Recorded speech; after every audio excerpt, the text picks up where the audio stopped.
क्या डेथ भी प्रिडिक्टेबल है? हाँ जी, डेथ प्रिडिक्टेबल है। जैसे आप किसी की कुंडली देखते हो तो आपको पता लग जाता है? मुझे पता है कि मुझे हार्ट अटैक भी होगा, मुझे पता है कि मुझे कैंसर भी होगा। न्यूमरोलॉजी है, पामिस्ट्री है, फेस रीडिंग है, कुंडली है, इन सभी चीजों की एक मदर है।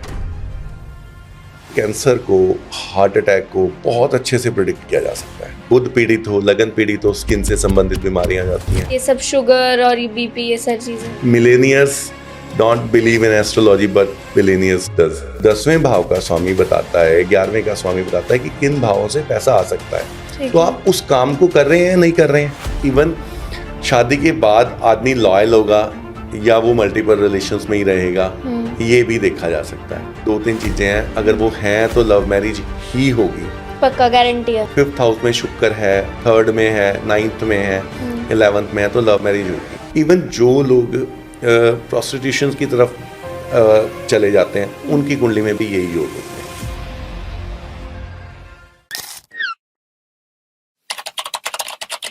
तो मेरा पहला सवाल कुछ यूं है कि जैसे जेनजीज या अभी जो नई जनरेशन आ रही है थोड़ा एस्ट्रोलॉजी में कम बिलीव करते हैं, तो आप ऐसा क्या आप उनको कुछ प्रूफ्स देना चाहेंगे एस्ट्रोलॉजी के बारे में, ऐसी क्या बातें बताना चाहेंगे कि उनका बिलीफ इसमें स्ट्रांग हो जाए? देखो, पता क्या है, जो लोग बिल्कुल बिलीव नहीं करते ना, उनको जबरदस्ती पुश करने की जरूरत नहीं है।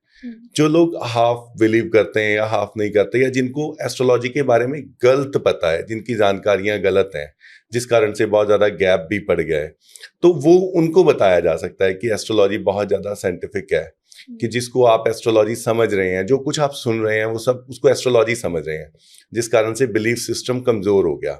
लाइक उपाय, टूना, तंत्र, मंत्र, वशीकरण, इन सब चीजों को ना एस्ट्रोलॉजी से जोड़ दिया। अच्छा। इसलिए लोगों का विश्वास, जो जैनजीज हैं, उनको हर चीज पता कैसे चाहिए, उनको चाहिए logical, with facts, with proofs. वो चीजें कम है। ठीक है। चीजें वो हैं जो, जिसको आप कह सकते हो, जो कंटेंट चलता है, कुछ भी फुलिश बात कर दी, कुछ लिख लो हाथ पर तो ऐसा हो जाता है, तो वो उसको रिलेट नहीं कर पाते।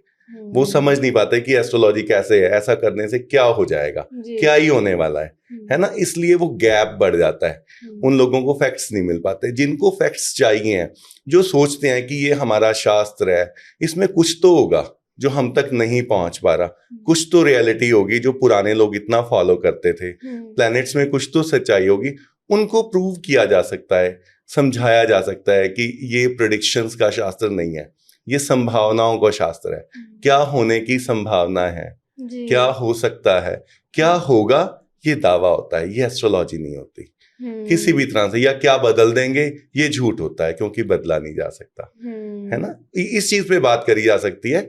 जो जानना चाहता है उसके साथ, जो जानना ही नहीं चाहता उसके साथ इस बारे में बात करके भी फायदा नहीं है। जी, तो आपने जैसे बताया कि सब वशीकरण, टोना टोटका, उपाय, ये सब हमारे एस्ट्रोलॉजी का कभी भी पार्ट नहीं थे, तो ये इस सब को हम किस कैटेगरी में डालेंगे? मैक्सिमम एस्ट्रोलॉजर बात कर रहे हैं उपाय के बारे में, जी, है ना। पिछले दिनों ना मैंने एक बहुत प्यारी रील देखी थी प्रेमानंद जी महाराज की। वो बड़ी प्यारी बात बता रहे हैं। वो कह रहे हैं कि जब लक्ष्मण जी मूर्छित हुए थे ना, तो भगवान ने वैद्य को बुलाया था, दवाई मंगवाई थी, है ना कि कोई टूना टोटका या उपाय किया था। अगर ये चीजें होती तो भगवान से ज्यादा कोई कर पाता, वो ही कर लेते ना। तो हमारे शास्त्रों में या किसी भी शास्त्र में, किसी भी धर्म में उपायों का, टूने टोटकों का उल्लेख कम है, बजाय इस बात के कि आप अपने प्लैनेट्स को किस तरह से यूज कर सकते हैं, आप बने किस लिए हो, है ना। ये चीजें ज्यादा रियलिस्टिक है। मतलब जो मैं भी बहुत अलग अलग पॉडकास्ट फॉलो करती हूँ, तो वो जो भी लोग बताते हैं हाथ में इस पेन से ये लिख लो या ऐसे कर लो, आपके हिसाब से वो सब गलत है? बिल्कुल गलत है जी। अब किस चीज को प्रिडिक्ट करने के या कोई भी रीडिंग देने के भी बहुत सारे तरीके हैं, जैसे न्यूमरोलॉजी है, पामिस्ट्री है, फेस रीडिंग है, कुंडली है। आप क्या क्या आप जानते हो और किसमें सबसे ज्यादा बिलीव करते हैं? मैं आपको बताता हूँ। इन सभी चीजों की एक मदर है। ठीक है। ये सभी जो बातें आप कर रहे हो, फेस रीडिंग कह रहे हो, इसको सामुद्रिक शास्त्र बोलते हैं। आप इसको टर्म्स में समझो, जो शास्त्र टर्म है। वो क्या है, वो सिर्फ फेस रीडिंग नहीं है, वो पूरी बॉडी लैंग्वेज रीडिंग है। आपके मोल कहाँ है, तिल कहाँ है, मसे कहाँ है, नाक कैसा है, भौहें कैसी हैं, आंखें कैसी हैं, है ना। ये सब चीजें डिसाइड करती हैं कि आपकी नेटिव चार्ट में प्लैनेट्स की पोजीशन कैसी है। लाइक वैदिक एस्ट्रोलॉजी मदर है इन सब टर्म्स की। ये उसके छोटे छोटे छोटे छोटे छोटे पार्ट्स हैं, है ना? हाँ, लाइक किसी के लगन में शनि है तो उसके चेहरे पर तिल ज्यादा होंगे, अच्छा। उसके माथे पर तिल होगा, चेहरे पर तिल होंगे। किसी का शुक्र बहुत अच्छा दूसरे भाव में है तो उसकी आंखें सुंदर होंगी, है ना? इस तरह से बहुत सारी टर्म्स हैं। उस टर्म्स को अगर सिर्फ एक स्पेसिफिक फील्ड में यूज करते हैं तो समुद्रिक शास्त्र फेस रीडिंग बन जाता है। हर एक प्लैनेट्स का एक नंबर है, राशि है, अगर उसको अलग तरह से यूज करते हैं तो वो न्यूमेरोलॉजी बन जाता है। अगर वैदिक एस्ट्रोलॉजी में हर एक राशि की, भाव की दिशा है, सिर्फ दिशाओं को और डायरेक्शंस को यूज करते हैं तो वो वास्तु बन जाता है। बट जब आप उसको कलेक्टिवली यूज करते हैं तो आपके रिजल्ट बहुत ज्यादा होते हैं। अच्छा। उदाहरण से समझना आप इस बात को, किसी का एक डेट ऑफ बर्थ है 11/12/1970, तो उस डेट को तो बहुत सारे लोग जन्मे हैं। अब हम इसको थोड़ा सा पर्सनलाइज लेके आते हैं कि 11/12/1970 सुबह के 5 बजे, तो वो बहुत थोड़े लोग हो जाएंगे ना। जब हम उस थोड़े लोगों की प्रिडिक्शन करना चाहेंगे तो ज्यादा एक्यूरेट होगी।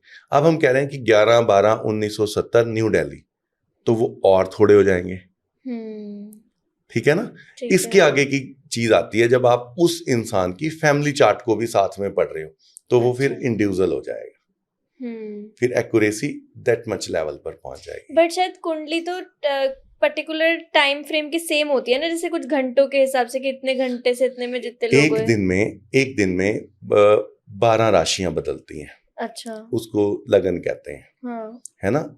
2 घंटे के टाइम में जन्मे हुए व्यक्तियों का एक ही लगन होता है, बट बशर्ते वो एक ही स्थान पर जन्मे हो। पर फिर भी काफी लोगों की कुंडली तो सेम हो सकती है। बिल्कुल हो सकती है। एक हॉस्पिटल में एक टाइम में 10-10 बच्चों का जन्म हो रहा है, 50-50 का भी हो रहा है, तो वो सब सेम लाइफ अभी मैंने आपको एक चीज बोली, आप ना चीज को पिछली कनेक्टिविटी के साथ लेके चलोगे तो आप चीजें क्लियर रहेंगी। मैंने बोला डेट ऑफ बर्थ, ऐड कर दिया टाइम ऑफ बर्थ, ठीक है। देन मैंने क्या ऐड किया? Place of birth. उसके बाद मैंने ऐड किया कि उसका फैमिली चार्ट। अच्छा। क्योंकि पूरी फैमिली में फादर बेटे को इम्पैक्ट करता है, बेटा फादर को करता है, मदर बेटे को करती है, ब्रदर्स आपस में करते हैं, दादा दादी के चार्ट इम्पैक्ट करते हैं। अच्छा। प्रारब्ध कर्म कहते हैं ना कि पिता ने कुछ किया तो बच्चों को भुगतना पड़ता है, तो उनकी कुंडली में भी दिखाई देता है ये। अच्छा। पितृदोष कहते हैं, नारी दोष कहते हैं, तो ये सारे दोष दिखाई देते हैं। तक इसलिए कहते हैं कि ज्यादातर अगर आप बहुत ज्यादा इन डेप्थ समझना चाहते हैं खुद को तो फैमिली चार्ट से समझा जाता है। बट आपको ऐसा नहीं लगता कि जैसे पामिस्ट्री थोड़ा ज्यादा एक्यूरेट होगी क्योंकि हाथों की रेखाएं तो सबकी अलग होती हैं? अब ना बहुत चीजें आगे से आगे हैं। अब सिर्फ टिप को आप एनालाइज कर सकते हैं, सिर्फ आपके टिप को। अच्छा। पूरे हाथ की भी जरूरत नहीं है। ठीक है। आप एस्ट्रोलॉजी को और पामिस्ट्री को अलग अलग से समझो। कैसे समझो?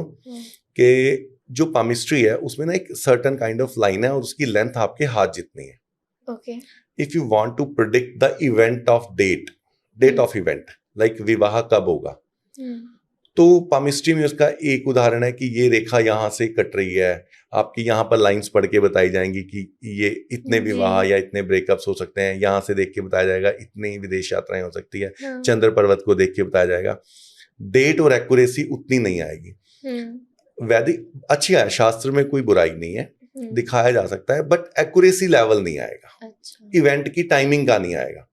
लाइक मैं कहता हूं कि वैदिक एस्ट्रोलॉजी की एक्यूरेसी उस लेवल तक है, जिनको टर्म समझ में आएगी वो समझ पाएंगे चीज को। जब आपकी मार्केश की दशा में मार्केश की दशा का अंतर हो, मतलब मान लो मार्केश होते हैं कुछ भाव, उन भावों की दशा में अंतर प्रत्यंतर मार्केश का हो तो 10 दिन 5 दिन भी प्रिडिक्ट किए जा सकते हैं। तब बुखार हो जाएगा, बीमार हो जाओगे, कैंसर होगा, बीमारी कौन सी होगी, कब होगी, कितनी लंबी चलेगी, ठीक होगी या नहीं होगी, ये चीजें पामिस्ट्री में नहीं देखी जा सकती। मतलब ये और डिटेल्ड एनालिसिस है। बहुत डिटेल्ड एनालिसिस है। आपके अपनी लाइफ में अगर आपको कभी भी कोई भी छोटी मोटी हेल्थ प्रॉब्लम हुई है तो आपने वो पहले से प्रेडिक्ट कर ली थी कि वो होगा? देखो मैं आपको एक चीज बताता हूँ, हालांकि एक बार शायद मैंने पहले भी बोला था, मुझे पता है कि मुझे हार्ट अटैक भी होगा, मुझे पता है कि मुझे कैंसर भी होगा। मेरे प्लैनेट्स में वो योग हैं जो ये करते हैं, तो मैं क्या सावधानियां रखता हूँ, मैं रूटीन में चेकअप करवा लेता हूँ, सेम जो मैंने आपको बोला वो चीजें। और ये भी पता है कि किस एज में होने की ज्यादा संभावनाएं हैं, तो उस टाइम में वो चेकअप की फ्रिक्वेंसी थोड़ी ज्यादा बढ़ा दी, है ना। पर मैं खुद को भी नहीं रोक सकता कि मुझे वो चीजें ना हो।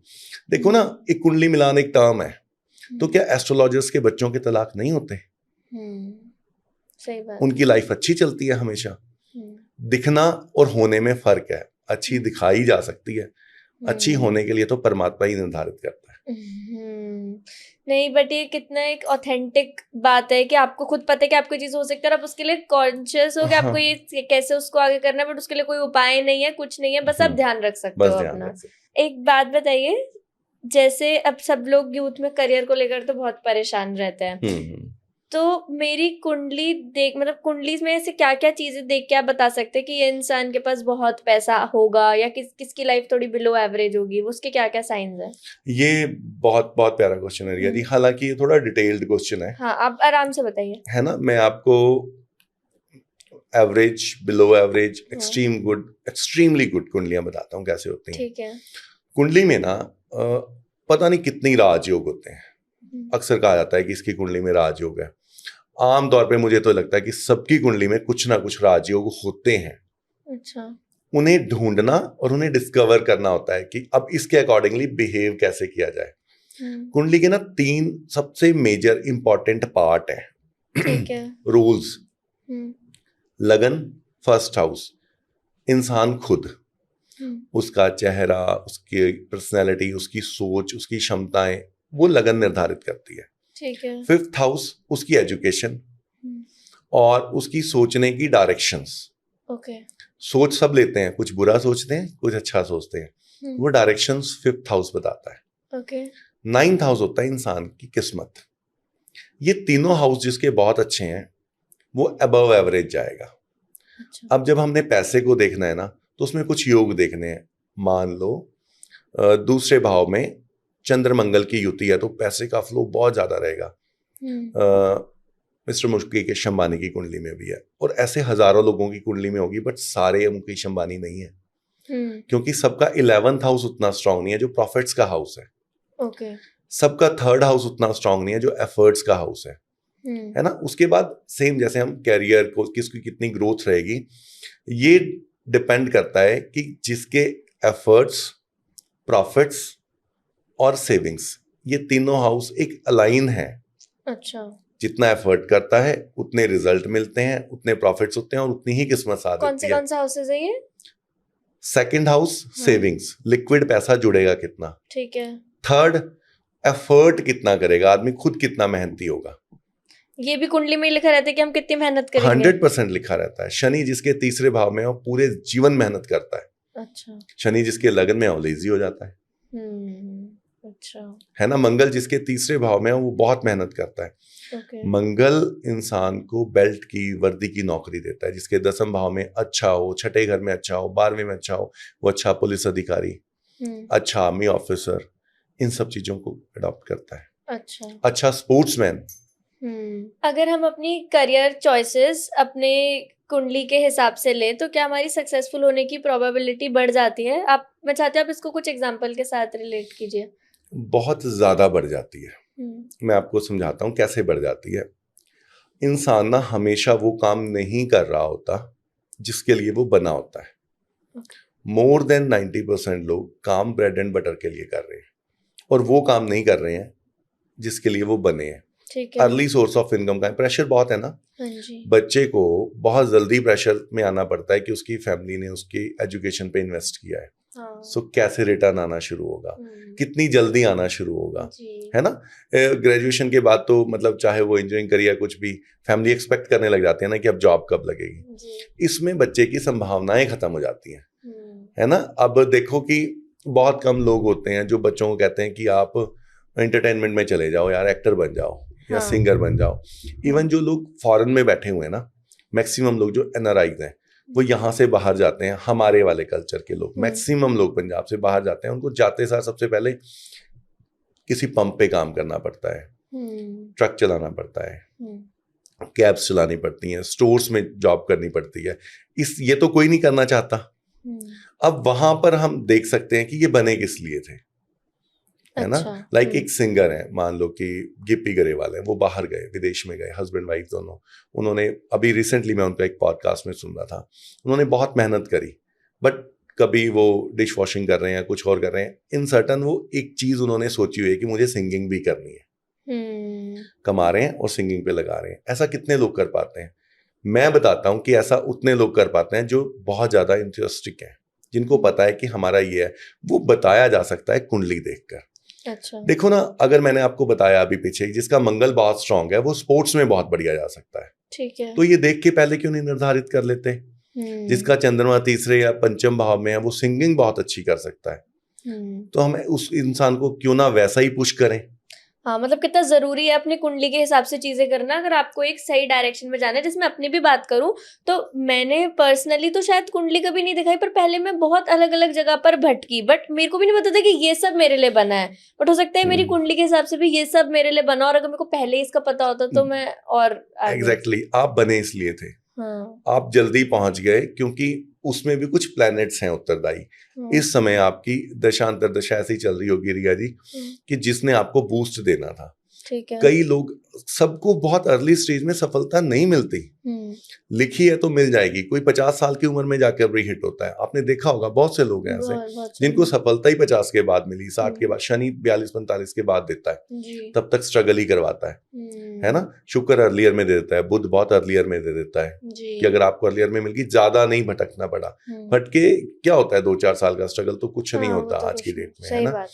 तो चीजें निर्धारित की जा सकती हैं, प्लान की जा सकती हैं, देखी जा सकती हैं। क्रिकेट और स्पोर्ट्स के लिए मैंने आपको बता दिया। हाँ, आप थोड़े और टॉप प्रोफेशंस के लिए ना कुछ साइंस बता दो ताकि लोग खुद भी चेक कर सकें। शुक्र बहुत अच्छा होना ग्लैमर देता है। मैं कुछ मिसकंसेप्शन तोड़ने की कोशिश करूंगा। अक्सर लोग ये कहते हैं कि जिनका शुक्र अच्छा है ना वो एक्टिंग के करियर में जा सकते हैं। ऐसा नहीं है। शुक्र सिर्फ ग्लैमर है, एक्टिंग केतु है, जिसको स्वांग कहते हैं। अच्छा। है ना। गायकी शुक्र नहीं है, उसको भी शुक्र बता दिया जाता है। वो चंद्रमा है म्यूजिक। शुक्र उसका ग्लैमर है। अच्छा। आज की डेट में आपने एक चीज सुनी है, मुद्दे पर दोबारा आ जाएंगे हम तो अगर थोड़ा सा ट्रैक से बाहर हुए। कहते हैं ना ये समय राहु का है, राहु बहुत इंपॉर्टेंट है, राहु बहुत कुछ करवाता है। ये जो कुछ हम डिजिटल कर रहे हैं ये राहु है। अच्छा। जितना भी आभासीय संसार है जो हमें इम्पैक्ट करता है बट दिखाई नहीं देता, उसे राहु बोलते हैं। अच्छा। जिसका राहु बहुत अच्छा है वो डिजिटली बहुत कुछ कर पाता है, शेयर मार्केट में बहुत कुछ कर पाता है ना। म्यूजिक हो गया। शेयर मार्केट में किन की सक्सेस होती है, क्या क्या होता है उनकी कुंडली में? जिनका राहु शनि बुध या शुक्र की राशि में 11वें घर में बैठा हो, 5वें में हो या फिर 9th हाउस में हो। 11th का भी, 3rd का भी बहुत अच्छा होता है, बट इनमें तो वो इंसान कर ही पाएगा फॉर श्योर। और एक और बात बताइए, जैसे कि आपने बताया एक्टिंग में और ये सब, तो क्या सलमान खान और शाहरुख खान की कुंडली में बहुत चीजें सेम होंगी तभी वो दोनों अपने फील्ड्स में ऐसा कर रहे हैं? अच्छा। फॉर श्योर सेम होंगी, फॉर श्योर सेम होंगी। अच्छा। जितने एक्टर्स होते हैं ना, सिर्फ एक भाव या एक प्लैनेट नहीं है। लाइक दोनों की कुंडली सेम नहीं होगी, दोनों के वो प्लैनेट्स की एनर्जी सेम होगी। अच्छा। शुक्र जिसका फर्स्ट में बैठा होगा उसको भी अच्छे रिजल्ट देगा, 3rd में 5th में अच्छे रिजल्ट देगा। बजाय ये भी डिपेंड करता है किन भावों का स्वामी है। हर एक प्लेनेट हर किसी को एक ही चीज नहीं देता। अच्छा।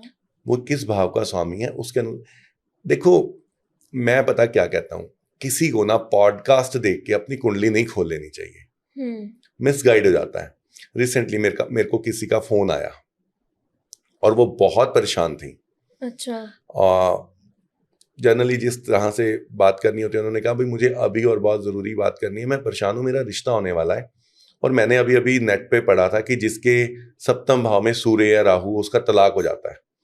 अगर मेरा तलाक होना है तो इसको कैसे बचाया जा सकता है? आप यकीन मानो मोर देन 50% लोगों की कुंडली के 7th हाउस में कुछ मैलेफिक प्लैनेट्स होंगे, तो सबका तलाक थोड़ा ना हो जाएगा। इसलिए सिर्फ नेट पर रील्स में चीज़ें को देखकर प्रेडिक्शन पार्ट पर नहीं जाना चाहिए। ये बहुत इन डेप्थ साइंस है। हालांकि ना बहुत फायदा है आज की डेट में। छोटे छोटे कोर्सेज यूट्यूब पे अवेलेबल है, फ्री में भी अवेलेबल है कि आप बेसिक एस्ट्रोलॉजी को सीख सकें, पढ़ सकें। उतना पढ़ लेना चाहिए ताकि आप ये पढ़ पाएं कि मैं सही पढ़ रहा हूं, मुझे बताने वाला सही बता रहा है या नहीं, बस इतना। ठीक है, हमने एक्टिंग की बात की और हम डॉक्टर पे चलते हैं। डॉक्टर की हम बात कर चुके हैं। मंगल और शनि 12वें भाव, 10वें भाव, 8वें भाव से जब संबंध बनाते हैं तो आदमी सर्जन बनता है। सूर्य जब लगन में होता है और मंगल शनि अच्छे भावों में बैठते हैं तो MD मेडिसिन बनता है। है ना। यही जब दूसरे भाव से संबंध बनाते हैं तो डेंटिस्ट बनता है। ठीक है ना। और गवर्नमेंट जॉब लगेगी इसके लिए? गवर्नमेंट जॉब के लिए बहुत ज्यादा योग है, मैं आपको एक्सप्लेन करता हूँ। हाँ 5 प्लैनेट्स हैं जिनको पंच महापुरुष योग कहा जाता है। ठीक है। जब ये केंद्र और त्रिकोण मतलब कुंडली के पहले, चौथे, 5वें, 9वें और 10वें भाव में होते हैं ना, तो पंच महापुरुष योग बनता है। जब गुरु होता है बृहस्पति तब हंस बनता है, जब बुध होता है तो भद्र बनता है, जब मंगल होता है तो रोचक बनता है, हाँ। शनि होता है तो शश बनता है। यही निर्धारित करते हैं आदमी की गवर्नमेंट जॉब को, जिसका 6th हाउस जॉब का घर है, छठा घर जॉब का प्लैनेट है शनि। अच्छा। जब ये बहुत स्ट्रांग होते हैं तो भी आदमी के गवर्नमेंट जॉब के योग बनते हैं, है ना। अच्छा। बात खत्म नहीं हुई। ये प्लैनेट ही बताते हैं कौन सा योग बन रहा है तो कौन सी गवर्नमेंट जॉब मिलेगी। अच्छा। रोचक बन रहा है तो फॉर श्योर आप पुलिस या आर्मी में जा सकते हो। ओके। शश बन रहा है तो आप जुडिशरी में जा सकते हो।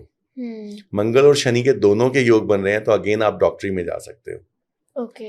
गुरु से बन रहा है तो आप टीचिंग में जा सकते हो। मतलब गवर्नमेंट जॉब में भी किस फील्ड में जाना है उतना भी हम स्पेसिफिक वहां पता तक लगा सकते हैं। बिल्कुल। लाइक ना कोई आदमी आईएएस हो सकता है या सिर्फ गवर्नमेंट जॉब, इसका डिफरेंशिएट भी किया जा सकता है। अच्छा। कि वो दैट मच कुंडली है कि जो आईएएस आईपीएस बना देगी, या वो एवरेज है, गवर्नमेंट जॉब मिल जाएगी, आईएएस नहीं। उस तरह से। ठीक है, और भी कुछ टॉप करियर्स की बात कर लेते हैं। अच्छा ठीक है, एक बात और बताइए कि नौकरी करेगा या बिजनेस करेगा, इसमें क्या कुंडली में फर्क होता है? सुपर क्वेश्चन, मैं आपको बताता हूँ। मैंने आपको बताया 6th हाउस और 6th हाउस का संबंध 10वें से बने, 11वें से बने तो फॉर श्योर नौकरी ही करेगा। ओके। अगर 7वां हाउस, 11वां हाउस, लगन, 10वां हाउस बहुत मजबूत है तो बिजनेस ही करेगा। बट बहुत ज्यादा रिया जी ऐसा देखने में आता है कि आदमी की कुंडली में तो बिजनेस था, बट वो कर नौकरी रहा है क्योंकि वो रिस्क नहीं ले पा रहा। उसका लगन और तीसरा घर थोड़ा कमजोर है।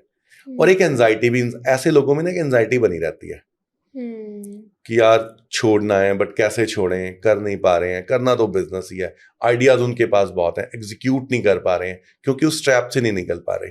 वहां एस्ट्रोलॉजी काम करती है कि आपको राइट डायरेक्शन में बूस्ट अप दे देती है।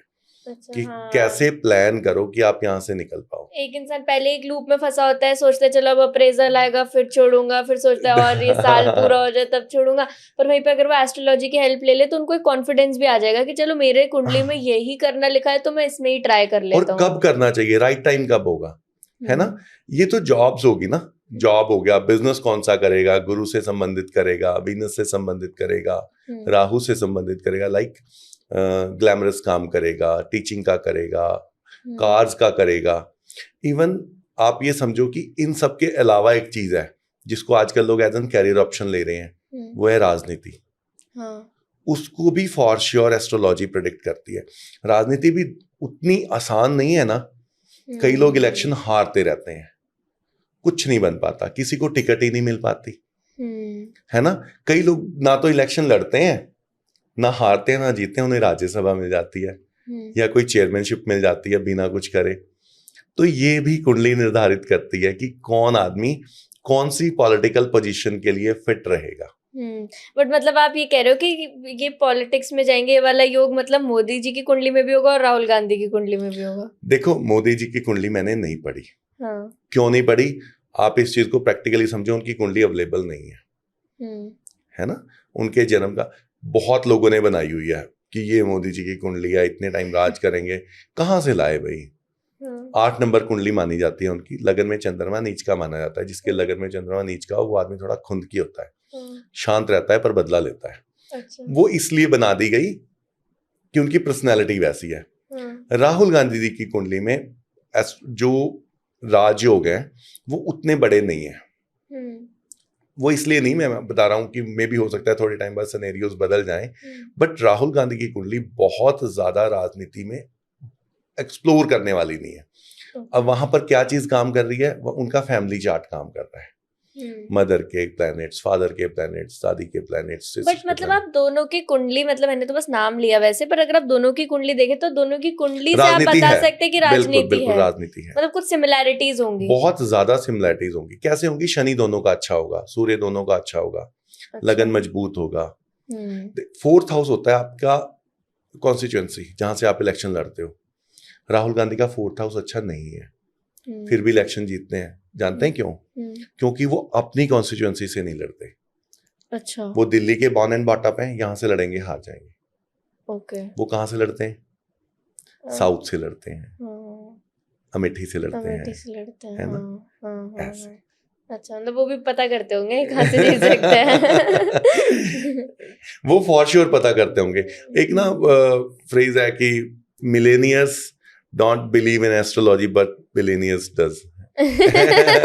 तो जो एक्सट्रीमली टॉप लोग हैं वो पता करते ही हैं। हाँ, एक बात बताइए, कोई हमारे देश के कुछ फेमस लोग बताइए जो एस्ट्रोलॉजी में बिलीव करते हैं और उसके हिसाब से ही वो अपना सब काम करते हैं। हमारे देश के नहीं, अब्रॉड के, फॉरेन के, जब भी हाँ। जो सक्सेसफुल कंपनीज है ना, ऑलमोस्ट सारी ही कंपनी एस्ट्रोलॉजी का यूज करती हैं। जिनमें से कोका कोला के फाउंडर्स, उन्होंने पब्लिकली बताया कि हम नया प्रोडक्ट सही एस्ट्रोलॉजिकल सजेशन के ऊपर टाइम पर ही लॉन्च करते हैं। अच्छा, है ना? अच्छा, एक चीज और बताता हूँ आपको, जितने भी कारों के ब्रांड हैं उन सब का लोगो सर्कल के अंदर है ना? नंबर्स का यूज कहाँ हो रहा है? जापान में जितनी भी बिल्डिंग्स हैं उनमें 13 फ्लोर नहीं है। आप अभी बता रहे थे आपके आसपास भी सोसाइटीज में 13 हाँ, फ्लोर नहीं है। 13 चंडीगढ़ में 13 सेक्टर नहीं है। ओके। है ना? इसके अलावा एक गोल्डमैन स्कॉच करके यूएस की इन्वेस्टमेंट कंपनी है, वो बता रही है हम एस्ट्रोलॉजिकल फ्लो के अकॉर्डिंग ही इन्वेस्टमेंट करते हैं। ये तो वो बातें हैं जो लोग पब्लिकली बता रहे हैं। मार्क जकरबर्ग ने बताया कि वो एस्ट्रोलॉजी पे कितना इन डेप्थ बिलीव करते हैं, है ना, जिन्होंने पब्लिकली बताया। बट जितने भी लोग बड़ा बिजनेस करते हैं वो चांस नहीं लेते, वो विज्ञान को या इस साइंस को साइंस समझते हैं और इसकी हेल्प लेते हैं। क्या फर्क पड़ता है कि मैं काम को आज ना शुरू करके 10 दिन बाद तब करूं जब वो राइट डायरेक्शन में जाना है। आपको पता है ना कि एक फसल की एक ऋतु है, एक मौसम है। गेहूं की फसल में धान नहीं उगाया जा सकता। ये जो एस्ट्रोलॉजी है ये बताती है कि कब कौन सी काम का सही समय है। तो वो लोग हेल्प लेते हैं जी, है ना? हाँ। आईफोन के बारे में हम बात कर रहे थे कि आईफोन 9 नहीं लॉन्च हुआ, कोई और मॉडल आ गया। आईफोन 18 भी नहीं लॉन्च होगा क्योंकि अगेन नंबर 9 आ जाएगा। विंडोज 9 नहीं लॉन्च हुई। क्यों? 9 में क्या इशू है? मंगल का नंबर है। अच्छा, सबको सूट नहीं करता, जिसको नहीं सूट करता वो एंड कर देता है, वो फायर है। तो मतलब वो 9 फायर किसको सूट नहीं कर रहा होगा एप्पल में जो उन्होंने? सीईओ को। अच्छा, ओके। फिर एक ट्रेंड फॉलो भी हो जाता है ना? जैसे कि अगर सिर्फ इसी बात पे सोच लिया जाए कि उन्होंने नहीं करा तो मैं भी नहीं 9 करूंगा, तो वो गलत हो जाएगा। उनके चार्ट में 9 सुटेबल नहीं था तो उन्होंने नहीं किया। और जैसे आप कह रहे हो चंडीगढ़ में 13 सेक्टर नहीं है, जापान में 13 फ्लोर नहीं है, तो 13 के साथ क्या इशू है? 4 नंबर आ जाता है, कंफ्यूजन का नंबर आ जाता है। अच्छा, मतलब काफी लोग, बहुत लोग, इवन कि सभी सक्सेसफुल लोग, कोई बताता है कोई नहीं बताता। मतलब हमारे देश में टॉप अंबानी, टाटास, ये लोग भी यूज करते हैं। All and all. कुछ एग्जांपल्स है आपके पास? अंबानीज का तो आप देख सकते हैं वो कितने ज्यादा स्पिरिचुअली कनेक्ट्स हैं, है ना? वो तो उनका तो पब्लिक फेस ही बताता है, वो ईच एंड एवरीथिंग देखते हैं। ज्यादातर ना पब्लिकली तब पता लगता है, आप जितने भी लीडर्स देखोगे सबके हाथ में पन्ना डाला हुआ होता है। मतलब वो लोग, मैं ये नहीं कहता पन्ना डालने से वो लोग कर पाते हैं राजनीति, बट पन्ना बुद्ध का कारक है, बोलने का कारक है ना? तो सभी लोग कर रहे हैं, हर एक के पास एग्जांपल्स हैं। जितने लोग, ज्यादातर लोग इस वाली फील्ड में हैं, वो अपनी एनर्जीज को इस तरह से यूज करते हैं, प्लैनेट्स को। मतलब वो सही बात है एकदम, millionaires don't believe in astrology but billionaires do. अभी जैसे रिसेंटली जब दिल्ली आए तो यहाँ पर हम ना आईटीसी के होटल में रुके थे, और आईटीसी फॉर्चून गाजियाबाद, तो अच्छी प्रॉपर्टी है। बट जब मैं बड़ा सरप्राइज्ड हुआ कि पूरी जो प्रॉपर्टी है वो एस्ट्रोलॉजिकल थीम्स के ऊपर है। उनके 2 रेस्टोरेंट नक्षत्र और ज़ोडिक के नाम पे हैं, उनका पूरा मेन्यू एस्ट्रोलॉजिकल डिजाइन किया हुआ है। जब आप ये पूछ रहे हैं कि इंडियंस कौन करते हैं, तो आईटीसी होटल में की चेन में सबसे बड़ा ग्रुप है। आप सोचो कि वो एस्ट्रोलॉजी को कितना कोरली रिलेट कर रहा है। तो जो भी लोग बहुत बड़ा कर रहे हैं वो रिलेट कर रहे हैं, वो इस चीज को समझ रहे हैं, तो अच्छा लगता है कि लोग सही डायरेक्शन में समझें। और ये हमारे इंडिया की साइंस है, ये जो बाहर के लोग भी फॉलो कर रहे हैं। Exactly. कितनी हमारे लिए कितनी प्राउड की बात है ये। हाँ जी, और हम इंडियंस ही कभी कभी कहते हैं कि हम बिलीव नहीं करते, डाउट्स कर रहे हैं, है ना? अब इस चीज में लोगों के डाउट करने में कई बार उनकी गलती नहीं भी होती, कई बार प्योरली उनकी गलती होती है। है ना। सही बात है। ठीक है, अब बिजनेस का नाम भी एक इम्पोर्टेंट फैक्टर रहता है। नाम, पूरा नाम डिपेंड करता है कि आप जितनी डेप्थ में जाना चाहोगे। ठीक है। आपके नाम का पहला अक्षर, आपके चंद्र राशि, आपके 10वें भाव की राशि, फिर उसके बाद आपके नक्षत्र, इनके सबके एक एक अक्षर हैं। ओके। है ना। फिर उसमें आप दूसरी चीज क्या इन्वॉल्व कर सकते हो, जो आपका सेकंड पार्टनर है उसके नाम के अक्षर को इन्वॉल्व करो। इसके आगे आप उनके हर त्रिकोण का एक कलर भी है। हमने स्टार्टिंग में बात करी थी इंपॉर्टेंट हाउसेज, सबसे अच्छी कुंडली कौन सी होती है। मैंने आपको बताया कि त्रिकोण, जिसका त्रिकोण में बैठे हो वो अच्छी कुंडली होती है। उनके कलर्स भी हैं। फिर आप लोगो डिजाइन कर रहे हैं तो आप उन कलर्स को यूज करो, है ना। फिर उस डायरेक्शन को यूज करो, इस तरह से। पर एक बात बताइए, अगर मैं ये सारी चीजें आपकी बताई हुई फॉलो करती हूँ और हर चीज अपनी कुंडली के हिसाब से करती हूँ, तो मेरा बिजनेस सक्सेसफुल हो जाएगा? देखो, मेरी बताई हुई फॉलो करने से नहीं होगा। मतलब वैसे आप एक्यूरेटली एस्ट्रोलॉजी को फॉलो करते हो, हाँ। तो आपके सक्सेस होने के चांसेस बहुत ज्यादा बढ़ जाएंगे, बजाय कि आप आंखें बंद करके कुछ कर रहे हो। अच्छा। आप नेविगेटर यूज करते हैं ना, कहीं जाना है तो आप नेविगेटर यूज करते हैं। ये लाइफ आपके बिजनेस का नेविगेटर है। आप सही जगह सही डायरेक्शन में जा रहे हो या नहीं जा रहे हो, ये बताएगा। कितने सक्सेसफुल होते हो, ये तो आपके एफर्ट्स बताएंगे ना। आप कितनी ज्यादा इंथुसियास्टिक हो अपने काम के लिए, आप में जोश कितना है, आप कितनी पावर से कर रहे हो, कितना टाइम दे रहे हो, ये सारी चीजें भी तो इम्पोर्टेंट है। पर देखो, अल्टीमेटली एफर्ट कितने करेंगे ये भी कुंडली में लिखा है। तो मैं तो मानता हूँ कुंडली में लिखा है, तो फिर तो वही कुंडली है, सब कुछ सब कुछ है। बट पता क्या होता है कि आप ना कर्मों को नहीं नकार सकते, किसी भी लेवल पर नहीं नकार सकते। संस्कृत का एक श्लोक है कि सुप्तस्य सिंहस्य मुखे ना प्रवेशति मृगम। शेर जंगल का राजा है, अगर वो सोया रहे तो हिरन उसके मुंह में नहीं आता। एफर्ट तो करना ही पड़ता है।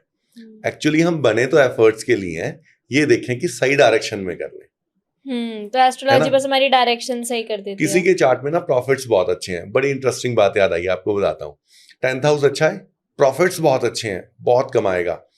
दूसरे भाव में पैसों का योग बनता है बहुत जबरदस्त, जो मैं आपको बता रहा था कि अंबानी जी की कुंडली में बनता है, चंद्रमंगल युति। बट यार एफर्ट नहीं है। तो ऐसा आदमी पता कौन होता है? ऐसा आदमी होता है बिजनेस इन्वेस्टर। अच्छा। जो सिर्फ पैसा लगाता है और पैसिवली बैठ जाता है, अपना कुछ लाइक हमने झुनझुनवाला जी के बारे में सुना पड़ा होगा, जो भी स्टॉक से रिलेटेड काम करते हैं। जो भी लोग बड़ी इन्वेस्टमेंट्स कर रहे हैं बट एक्टिवली पार्टिसिपेट नहीं कर रहे हैं, उनका राहु बहुत अच्छा है, 10th हाउस बहुत अच्छा है, 11th अच्छा है, बट वो काम नहीं कर रहे। They are investors. मतलब कुंडली बताती है कि आप इन्वेस्टर हो या वर्कर हो, आप एक्टिव हो या पैसिव हो। आपने जैसे झुनझुनवाला जी की बात करी, तो एक चीज मेरे दिमाग में और भी आई कि क्या कुंडली के हिसाब से हम ये भी प्रिडिक्ट कर सकते हैं कि कौन सा इंसान कितना टाइम जिएगा? क्या डेथ भी प्रिडिक्टेबल है? हाँ जी, डेथ प्रिडिक्टेबल है। अच्छा। देखो, किसी को भी किसी की मृत्यु की उम्र बता देना, निकाल लेना, तो ये भगवान होने वाली बातें हो जाती हैं, है ना। जन्म और मृत्यु परमात्मा के हाथ में है, पर उसकी संभावनाओं को पढ़ा जा सकता है। मैंने आपको जैसे स्टार्टिंग में हमने जिक्र किया था, मार्केश की दशा और उसकी अंतरदशा में इंसान का बीमार होता है। मृत्यु भी उन्हीं दशाओं अंतरदशाओं में होती है। अष्टम भाव की दशा अंतरदशा दूसरे के साथ जब मिलती है और गोचर भी वैसा ही चल रहा हो, तो उस टाइम में आदमी की डेथ हो जाती है। अच्छा, तो जैसे आप किसी की कुंडली देखते हो तो आपको पता लग जाता है? अभी रिसेंटली दिल्ली से एक फादर और सन आए थे, तो एक्चुअली फादर बहुत क्वाइट फिट लग रहे थे, बट जब डिस्कशंस में बातें आगे चली तो मैंने उन्हें बताया कि ये बीमारियां होने की संभावना है और ज्यादा लेवल पर होंगी। ठीक है। और कुंडली में दिखाई दे रहा है 1-2 साल में होनी है। और वो अपनी 20 साल की प्लानिंग कर रहे थे, उनकी 70 साल की उम्र थी। अच्छा। मुझे ऐसा नजर आया कि 3 या 4 साल के बाद उनकी मार्केश की दशा का अंतर आएगा और उनकी हेल्थ इतनी खराब हो सकती है कि वेरी क्लोज टू डेथ। तो मैंने उनके बेटे को अलग से समझाया कि आप प्लानिंग्स को शॉर्ट टर्म में करो। जो चीजें सॉर्ट हो सकती हैं related to properties and all, जिसमें आपको आपके फादर की हेल्प कंसेंट चाहिए ही होगा, वो प्रायोरिटी पर कर लो।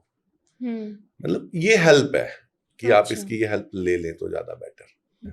बट आप मेरे को कुछ ऐसे अपने क्लाइंट के ही कुछ ऐसे केसेस बताइए, जैसे जो हम लोगों को बता पाए कि इतना कुछ आपने एस्ट्रोलॉजी से प्रेडिक्ट कर लिया। देखो, पता क्या होता है रिया जी, मैं अगेन आपको बात बताता हूँ, मैं आपको 3-4 केस स्टडीज बताता हूँ, हर एक चीज में बताऊंगा बिना नाम लिए।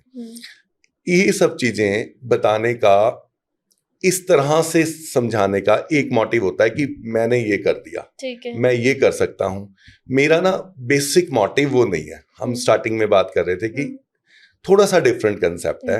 वो इसलिए है, लाइक अभी मैं ना नाम लेकर नहीं बात करता, किसी रेफरेंस, जैसे आपने रेफरेंस स्टोरीज पूछी, तो अभी मेरे पास रिसेंटली ऑस्ट्रेलिया से एक मित्र आए थे, पॉडकास्ट के जरिए ही पहुंचे थे जी।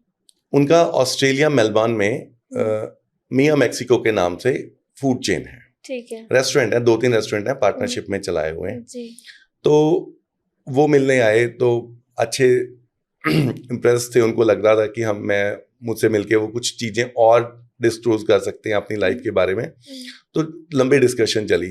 तो मैंने उसमें क्या देखा कि मैंने उनको बोला कि आपकी मल्टीपल रेस्टोरेंट्स होने चाहिए and you should go for the franchise module. अच्छा, आप पार्टनरशिप में बहुत ज्यादा मत जाएं, आप फ्रेंचाइजी मॉड्यूल में जाएं। तो ऑलरेडी हुआ क्या, वो ऑलरेडी इस बारे में प्लान कर रहे थे। अच्छा, वो क्यों कर रहे थे, समझो कि उनका 7th हाउस बहुत स्ट्रांग था। पार्टनरशिप के लिए 7th हाउस 11th हाउस का अच्छा होना बहुत जरूरी है। जब वो अच्छा है ना, तो आप समझ लो कि मल्टीपल टास्किंग पे काम कर सकते हैं। आपकी बहुत सारी फ्रेंचाइजी होंगी, बहुत सारे ऑफिसेज होंगे जिसको आप हैंडल कर पाओगे। तो ये बात हुई, ये तो एक स्टोरी हो गई। बीमारी को लेके ऐसा होता है कि कैंसर को, हार्ट अटैक को बहुत अच्छे से प्रिडिक्ट किया जा सकता है। अच्छा, सीधी सी टर्म्स है, इसमें कोई गहराई वाली बात नहीं। अगर आदमी ने एक बेसिक एस्ट्रोलॉजी भी पढ़ी है ना, हाँ, रिया जी, वो खुद समझ लेगा कि मुझे कैंसर होना है या नहीं। अच्छा, शनि का 6-8-12 में 6-8-12 भावों का नाम है। 6ठे घर में, 8वें घर में, 12वें घर में, 5-8 एक राशि में यदि शनि बैठा या देख रहा है तो इंसान को कैंसर होता है। अच्छा, बहुत ज्यादा यूजुअली लेडीज को ब्रेस्ट कैंसर हो जाता है। तो मैंने 90% कुंडलियों में देखा और पहले से बताने की कोशिश करी, जिनके चतुर्थ भाव में ये वाली पोजीशन बन रही थी शनि की, उनको हो जाता है। इसका लाभ कैसे होगा? जिसको होना है, कैंसर में सबसे बड़ी बचाव की व्यवस्था क्या है कि वो इनिशियल स्टेज पर पता लग जाए जी, तो हो जाएगा। अगर आप ये एनालाइज कर चुके हो कि होने की संभावना है, तो आप पहले से सिक्योर रहोगे, आप चेकअप टाइम से करा पाओगे। उन लोगों को ऐसे बेनिफिट मिल जाता है। अच्छा, दूसरी चीज होती है बच्चों के चार्ट में। जब बच्चा 11-12 साल का हो जाता है तो आपको उसका पोटेंशियल पढ़ लेना चाहिए। ये सिंगिंग में जाएगा, ये राइटिंग में जाएगा, ये IAS बन सकता है, ये स्पोर्ट्स बहुत अच्छा कर सकता है। इसके लिए भी स्पेसिफिक हाउस एंड प्लैनेट्स जो हैं वो बहुत अच्छे से समझा पाते हैं कि होना क्या है, बच्चे में पोटेंशियल क्या है। बुध बहुत अच्छा है तो अकाउंट्स बहुत बढ़िया रहेगा, मैथ्स अच्छा कर लेगा। अच्छा, शनि और मंगल की युति 12वें घर में है, 10वें घर में है, 8वें में भी है, तो सर्जन बहुत अच्छा रहेगा। अच्छा, सूर्य 7 में लगन में है तो MD मेडिसिन डॉक्टर बहुत अच्छा रहेगा, सर्जन शायद ना अच्छा रहे, है ना। गुरु बैठा हुआ है 10वें भाव में, दूसरे से संबंध बना रहा है, पॉडकास्ट बहुत अच्छा कर लेगा, बातचीत का काम अच्छा कर लेगा, सलाह अच्छी दे लेगा, टीचिंग अच्छी कर लेगा। तो शुक्र अच्छा है तो ग्लैमर की फील्ड में जा सकता है, चंद्रमा अच्छा है तो सिंगिंग की फील्ड में जा सकता है, राहु अच्छा है तो डिजिटल बहुत बढ़िया कर सकता है। सो दैट इन चीजों को एनालाइज किया जा सकता है। जैसे आपने कैंसर का भी बताया, तो थोड़े और भी प्रॉब्लम्स की बात करते हैं। जैसे हार्ट डिसीजेस भी बहुत कॉमन है। अगर सूर्य 5म भाव में नीच राशि का है या पीड़ित है, तो हार्ट अटैक होना था। आपने देखा सिद्धार्थ एक फिल्म एक्टर थे, किसी को लगता था कि वो कितने फिट थे, हार्ट अटैक से चले जाएंगे। और ऐसे बहुत सारे केसेस हुए। सिर्फ फिटनेस होना आपको हार्ट अटैक से बचाने की गारंटी नहीं है। अगर वो सूर्य उन भावों में चतुर्थ या पंचम में पीड़ित है तो हार्ट अटैक होगा ही होगा। मतलब अगर आपके पास कोई आ जाता है तो आप उनको ये बता पाएंगे कि अगले 10-20 साल में उनको कौन सी बीमारी होने की संभावना है? रिया जी, अगर कोई मुझसे बिजनेस पूछने भी आता है ना, तो पहले मैं उसको बीमारियां बतानी शुरू करता हूँ। मुझे लगता है अगर इंसान है तो फिर सब कुछ कर लेगा जी। अगर इन संभावनाओं को पहले से पढ़ पाए जो सेहत से संबंधित है, तो दूसरी चीजें हैं। ज्यादातर केसेस रिलेशनशिप्स के आते हैं, ज्यादातर केसेस वो भी मैरिज के बाद परेशान है, अलग होना चाह रहे हैं, नहीं बन रही है, तो उन बारे में तो मैं उनकी भी जो स्टार्टिंग होती है वो यहीं से करता हूँ कि पहले सेहत, फिर चलने वाले हैं, नहीं चलने वाले हैं उस वाले पार्ट पे आते हैं। मेरी कोशिश यही होती है कि मैं मेडिकली सबसे पहले बताने तो की हम कोशिश थोड़ा करूं। पहले मेडिकल चीजों की बात करते हैं। Please, please, जैसे please. आपने कैंसर का बता दिया, आपने हार्ट अटैक का बता दिया, और भी कुछ जो कॉमन प्रॉब्लम्स है उनको कैसे प्रेडिक्ट कर सकते हैं कुंडली को देख के? आजकल ना एक प्रॉब्लम शुरुआती, मैं आपको दोनों बताता रहूंगा, बड़ों की भी और बच्चों की भी। ठीक है। बच्चों में आजकल एक बड़ी प्रॉब्लम कॉमन आ रही है, जो न्यू बॉर्न बेबी हैं, ज्यादातर एनआरआईज, वो है ऑटिज्म की।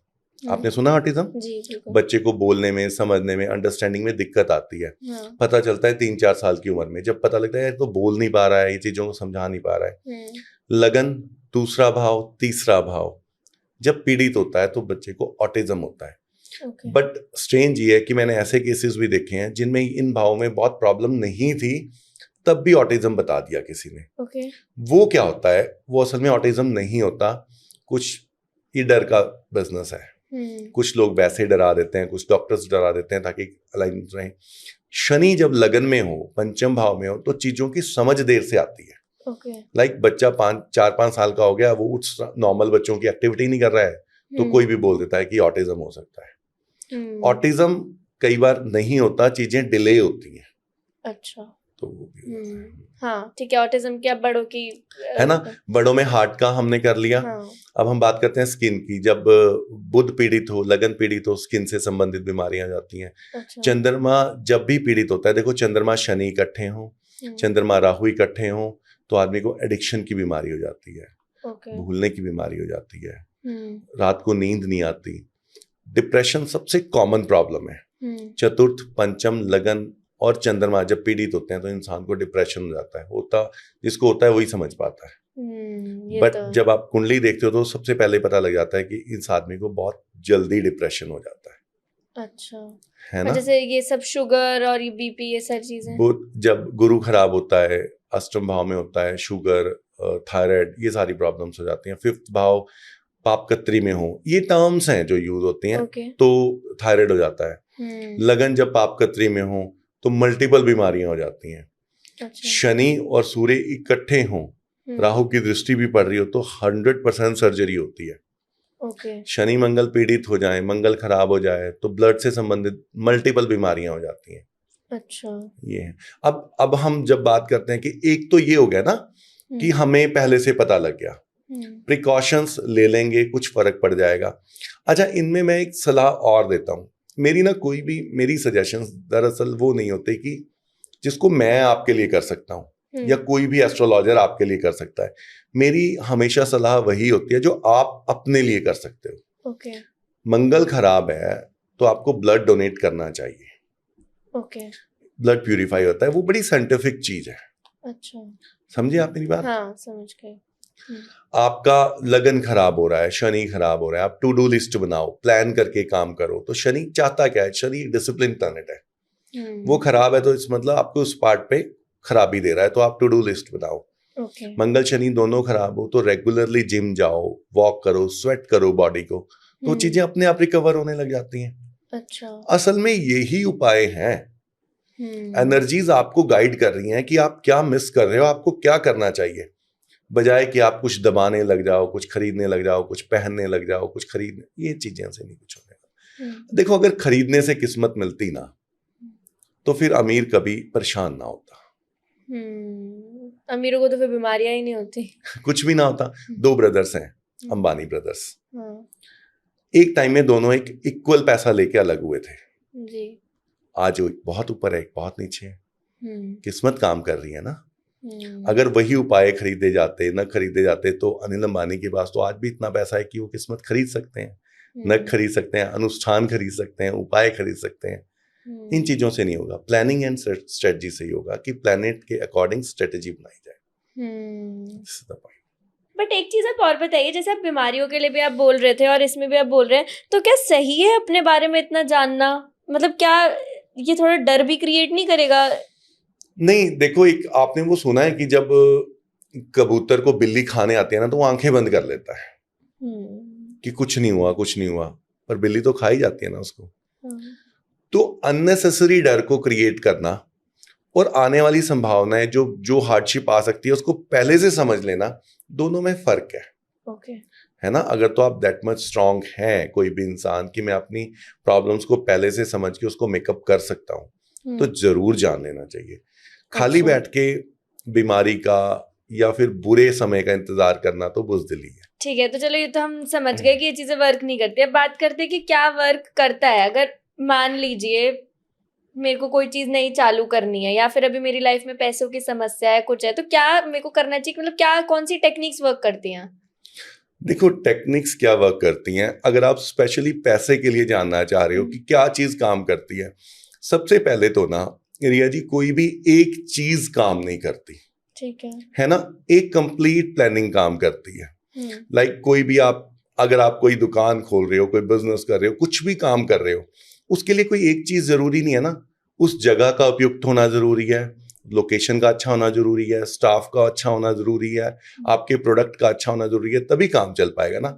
वैसे ही आपकी कुंडली में अगर सिर्फ आप पैसे को देखना चाह रहे हो, तो अब कोई कह दे जी शुक्र को बढ़ा लो और वो बढ़ जाता है किसी के बढ़ाने से, तो वो नहीं बढ़ता। ठीक है। धन को देखने के लिए कुंडली में लगभग 3 भाव बहुत जरूरी हैं देखने। दूसरा भाव लिक्विडिटी होता है। ओके। तीसरा भाव आदमी के एफर्ट्स होते हैं। 11वां भाव उसका लाभ स्थान है। अच्छा। इसको थोड़ा समझना है, अगर टेक्निकल कुंडली को समझना चाह रहे हैं पैसे के लिए। हाँ।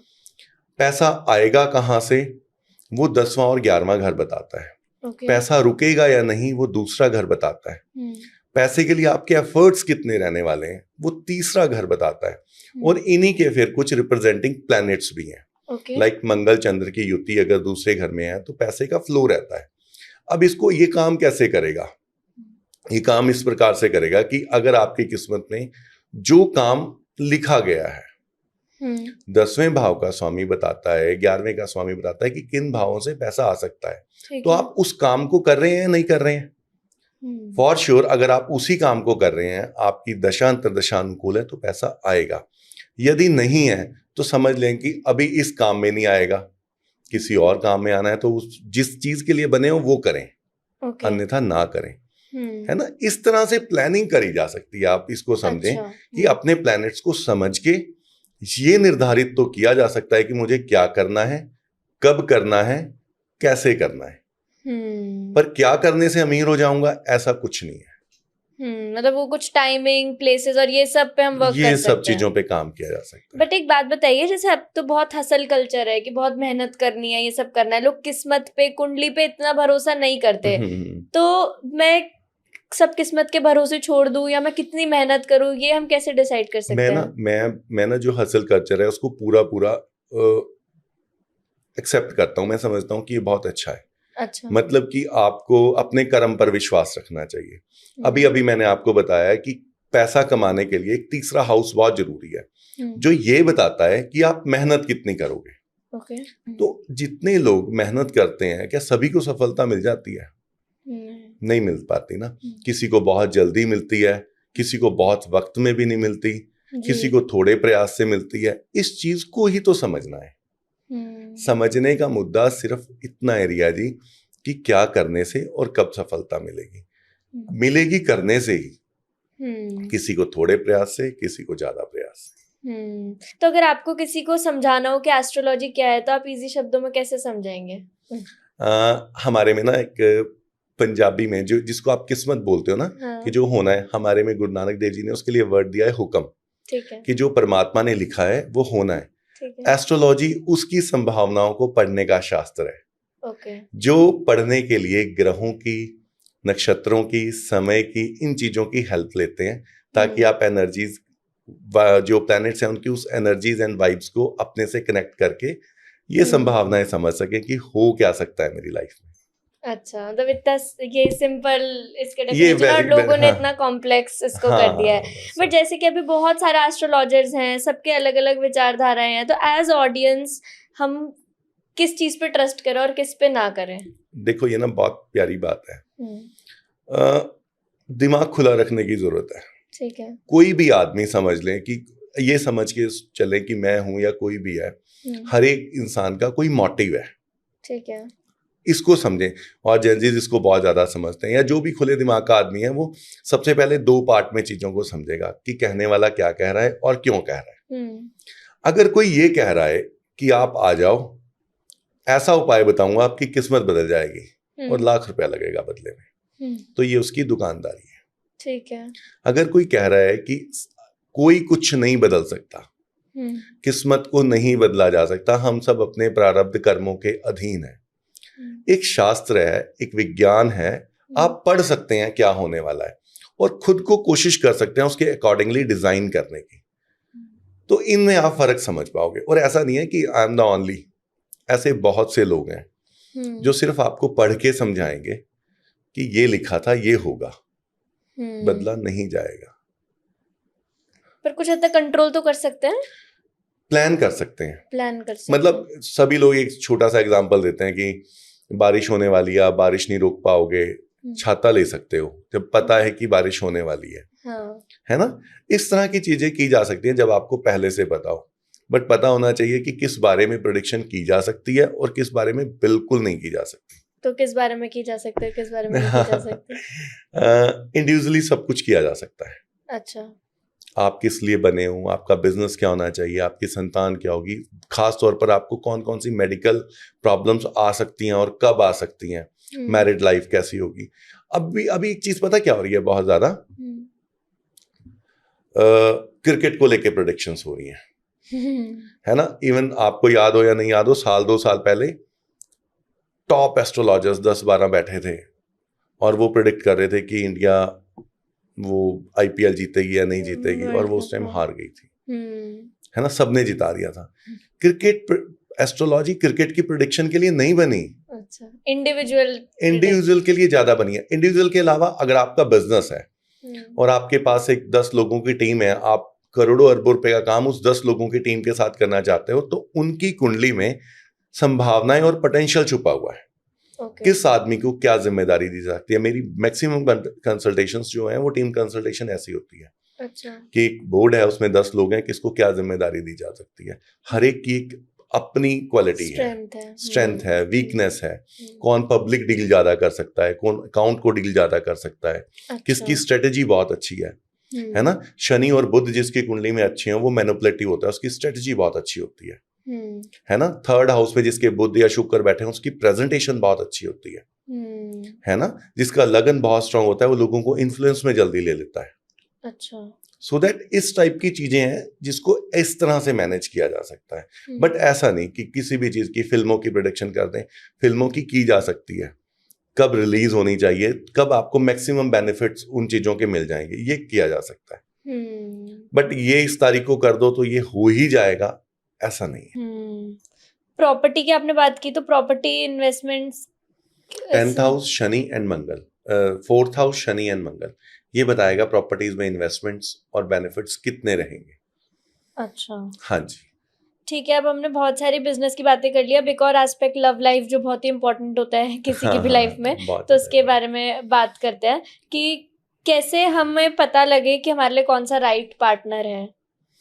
देखो, चीजों को ना 2 हिस्सों में बांटते हैं रिया जी। ठीक है। एक तो विवाह से पहले और एक विवाह के बाद। दोनों की जो पार्टनरशिप और रिलेशनशिप है ना, इनको अलग अलग हाउसेस रिप्रेजेंट करते हैं। ठीक है। बहुत बारी मेरी कंसल्टेंसी एस्ट्रोलॉजिकल लाइफ में तो कम से कम थाउजेंड्स ऑफ ऐसे केसेस मैंने देखे हैं जिनका ना रिलेशनशिप बहुत अच्छा था। 10 साल से एक दूसरे को जानते थे, 5 से जानते थे, और शादी के बाद वो शादी चल नहीं पाई। कहते हैं ना कि लव मैरिज हुई थी और दूसरे तीसरे महीने से विवाद शुरू हो गए, तलाक हो गया। ये होता कब है? जब आपका 7th हाउस अच्छा नहीं होता। जो लव लाइफ होती है ना, रिलेशनशिप, उसको 5th हाउस रिप्रेजेंट करता है। ठीक है। और मैरिड के बाद की लाइफ को 7th हाउस और 2nd रिप्रेजेंट करता है। अगर ये दोनों मैलेफिक हैं तो डिवोर्स हो जाएगा। बहुत ज्यादा चांसेस हैं। अगर दोनों में है तो फॉर श्योर हो जाएगा। है ना। कुछ लोग तो मानते भी नहीं, बट उन्हें मानना कब पड़ता है? जब हार्डशिप आनी शुरू होती है रिलेशन में, कि हमारा सब सही है, हमारा सही रहेगा, हमें दिखाने की जरूरत नहीं है। यूजुअली लव मैरिज में ज्यादा हो जाता है ना।